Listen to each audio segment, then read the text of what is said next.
So if you still don't know me, my name is Ali and I'm a mindfulness facilitator, and I hold group coaching sessions based on meditation and mindfulness, and I hold also in-person events, and I love sharing in this space, YouTube, all my learnings, my reflections, and all the anecdotes from my workshops.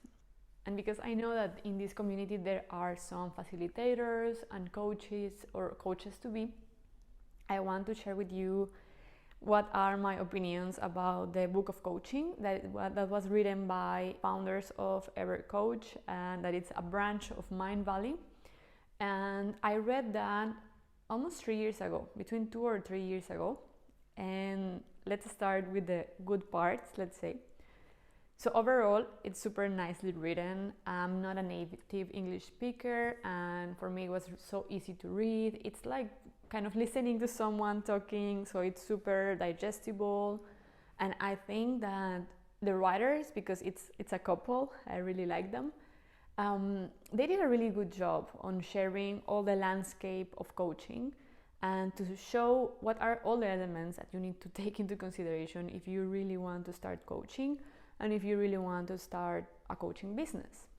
So for that one, I really recommend. I think every coach to be or aspiring coach should read that. It's super cool and easy to read, and just to have a first approach to the coaching world. So it's like talking to a coach friend, right? So that part was really cool. And for me, I was completely new. I just knew that I liked something between training and facilitating. So I got it. I think I was also getting some advertisements. So I was like, okay, I will just buy it. And I bought the PDF version. Once I read it, I knew what did I need to continue or to even start my coaching business.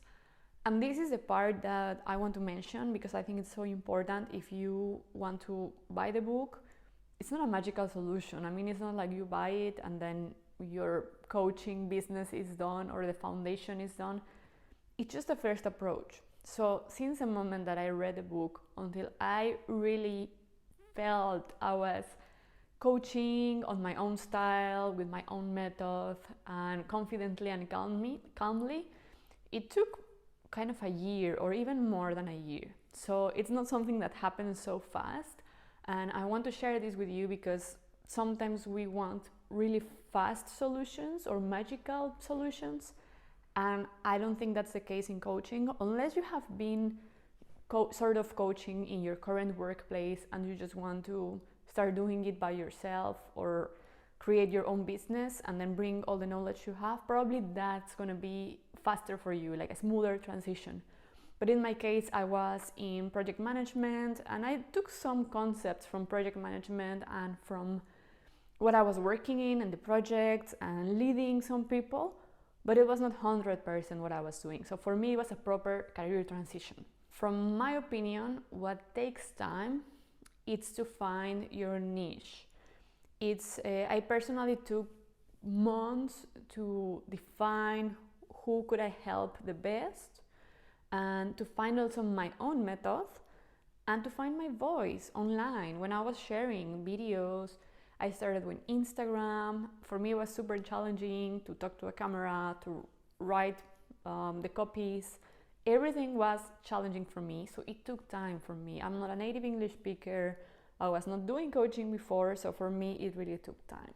Maybe your case will be different, but in mine, it was like every month I was unlocking a new fear.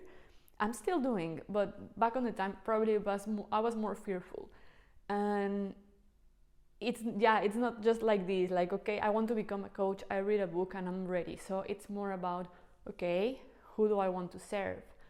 And from these persons, we need also a lot of market research, because we can assume what we think they need and they want, but to be honest, the truth, it's coming from them. So at the beginning, I really suggest that you start interviewing them, like, what's your struggle right now? What do you need? What have you tried? And all that. So I was doing a lot of interviews to approach more with my ideal client. At this point, I don't even have one niche. I have different.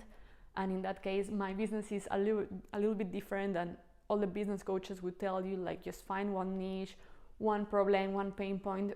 I am doing business differently, but it's really important to find who do you want to serve, who can you serve, and finding this client that it's really aligned with you and that it feels light to work with them.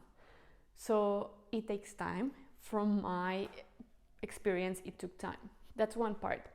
The other part was to finding my own method, and I took a certification on mindfulness, and for me that was perfect because I combined mindfulness with coaching, and that was the sweet spot that I was looking for. I was feeling really confident with the results, and it's when I started to get more clients and to be more confident and to coach with more confidence and knowing that I can offer some results.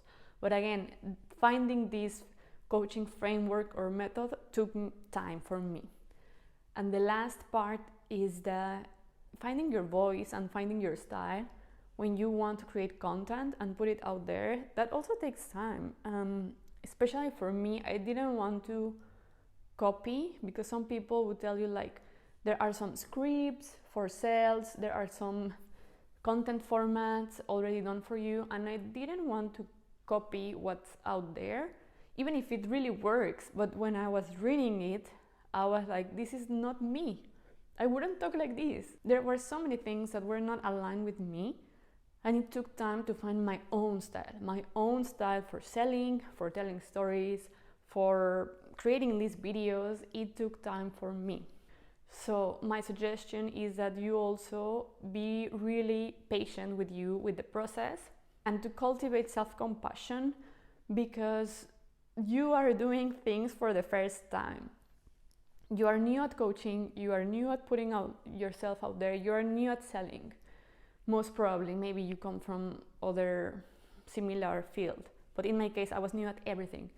So in that case, it takes more time, and you need to be really, really patient with you for the process.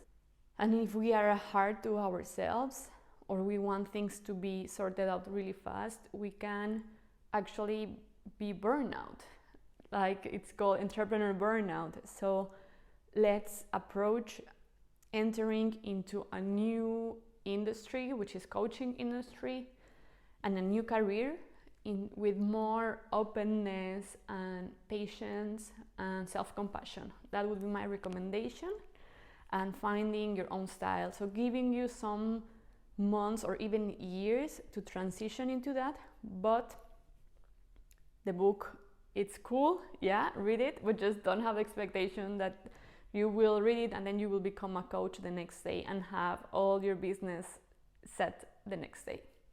So maybe this is not so motivating, but it's at least true. So for myself, I hope that this was useful for you.